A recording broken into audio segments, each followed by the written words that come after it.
قدیم شہر نینوا اپنی تمام تر رونقوں کے باوجود شرک اور بت پرستی کے اندھیروں میں ڈوبا ہوا تھا۔ اللہ نے اپنی رحمت سے حضرت یونس علیہ السلام کو ان کی رہنمائی کے لیے بھیجا۔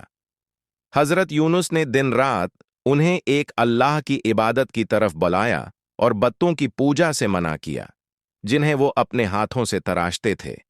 انہوں نے لوگوں کو اللہ کے عذاب سے ڈرایا، لیکن ان کے دل پتھر ہو چکے تھے۔ وہ نہ صرف ان کی بات سننے سے انکار کرتے بلکہ ان کا مذاق بھی اڑاتے۔ سال کی مسلسل تبلیغ کے بعد بھی جب ان کی قوم ایمان نہ لائی تو حضرت یونس کے صبر کا پیمانہ لبریز ہو گیا۔ وہ اللہ کے حکم کا انتظار کیے بغیر غصے اور مایوسی کی حالت میں شہر چھوڑ کر چلے گئے۔ ان کے جانے کے بعد عذاب کے آثار ظاہر ہونا شروع ہو گئے۔ آسمان پر سیاہ بادل چھا گئے اور ایک خوفناک دھواں شہر کو گھیرنے لگا۔ لوگوں کو یقین ہو گیا کہ یہ وہی عذاب ہے جس سے یونس انہیں ڈراتے تھے۔ خوف سے لرزتے ہوئے وہ اپنے گھروں سے نکل کر میدانوں میں جمع ہو گئے، اپنے گناہوں پر روئے اور سچے دل سے اللہ سے توبہ کی۔ ادھر حضرت یونس ایک جہاز پر سوار ہو چکے تھے۔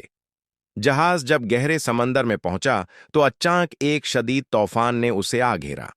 موجیں آسمان سے باتیں کرنے لگیں اور جہاز ڈولنے لگا۔ ملاحوں نے کہا کہ ضرور ہم میں سے کوئی بھاگا ہوا غلام ہے جس کی وجہ سے یہ مصیبت آئی ہے۔ انہوں نے قرعہ اندازی کی تاکہ اس شخص کو سمندر میں پھینک کر باقی لوگوں کو بچایا جا سکے۔ قرعہ میں حضرت یونس کا نام نکلا۔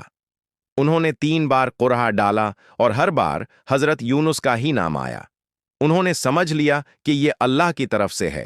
انہیں بپھرے ہوئے سمندر میں پھینک دیا گیا۔ اللہ کے حکم سے ایک بہت بڑی مچھلی نے انہیں اپنے منہ میں لے لیا اور نگل گئی۔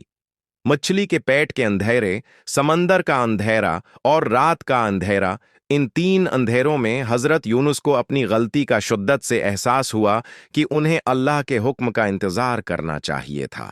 انہوں نے فوراً اللہ سے دعا کی، اے اللہ، تیرے سوا کوئی معبود نہیں، تو پاک ہے، بے شک میں ہی قصورواروں میں سے تھا۔ یہ دعا اللہ کو اتنی پسند آئی کہ اس نے اسے قبول فرما لیا۔ مچھلی کو حکم ہوا کہ وہ یونس کو ایک ویران ساحل پر اگل دے۔ جب وہ ساحل پر پہنچے تو بہت کمزور تھے۔ اللہ نے ان پر اپنی رحمت فرمائی اور وہاں ایک بیلدار پودا اگا دیا جس کے پتوں نے انہیں سایہ دیا اور اس کے پھل نے انہیں خوراک۔ جب وہ کچھ صحت یاب ہوئے تو اللہ کے حکم سے اپنی قوم کی طرف واپس لوٹے۔ جب وہ شہر میں داخل ہوئے تو یہ دیکھ کر حیران رہ گئے کہ جہاں کل تک کفر کا اندھیرا تھا وہاں آج ایمان کی روشنی تھی۔ ان کی پوری قوم نے توبہ کر لی تھی اور اب اپنے نبی کا انتظار کر رہی تھی۔ یہ منظر دیکھ کر حضرت یونس بہت خوش ہوئے۔ یہ کہانی اللہ کی بے پناہ رحمت، توبہ کی عظیم طاقت اور صبر کی اہمیت کا ایک لازوال ثبوت ہے۔